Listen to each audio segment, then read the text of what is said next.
Everybody knows the story of the three little pigs, or at least they think they do. But I'll let you in on a little secret. Nobody knows the real story because nobody has ever heard my side of the story. I'm the wolf, Alexander T. Wolf. You can call me Al. I don't know how this whole big bad wolf thing got started, but it's all wrong. Maybe it's because of our diet. Hey, it's not my fault wolves eat cute little animals like bunnies and sheep and pigs. That's just the way we are. If cheeseburgers were cute, folks would probably think you were big and bad too.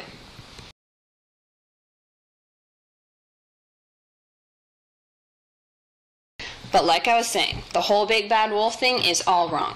The real story is about a sneeze and a cup of sugar.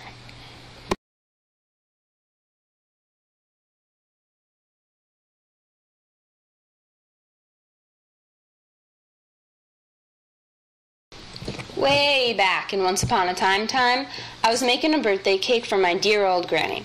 I had a terrible sneezing cold, and I ran out of sugar. So I walked down the street to ask my neighbor for a cup of sugar. Now, this neighbor was a pig, and he wasn't too bright either. He had built his whole house out of straw. Can you believe it? I mean, who in his right mind would build a house of straw?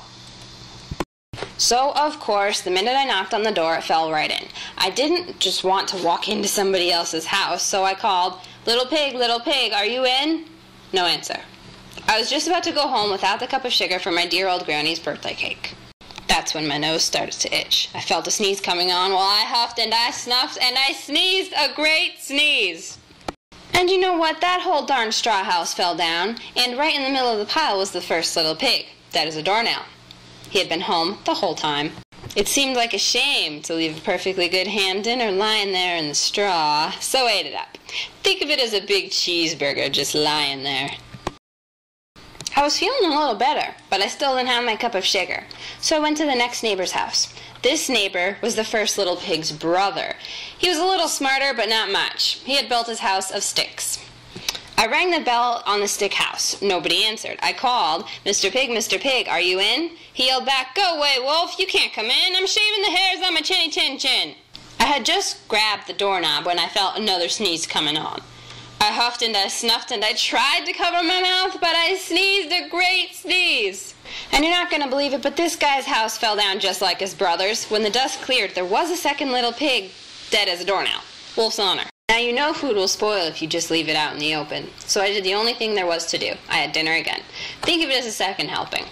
I was getting awfully full, but my cold was feeling a little better, and I still didn't have that cup of sugar for my dear old granny's birthday cake, so I went to the next house. This guy was the first and second little pig's brother. He must have been the brains of the family. He had built his house of bricks. I knocked on the brick house, no answer. I called, Mr. Pig, are you in?" And do you know what that rude little porker answered? "Get out of here, wolf, don't bother me again."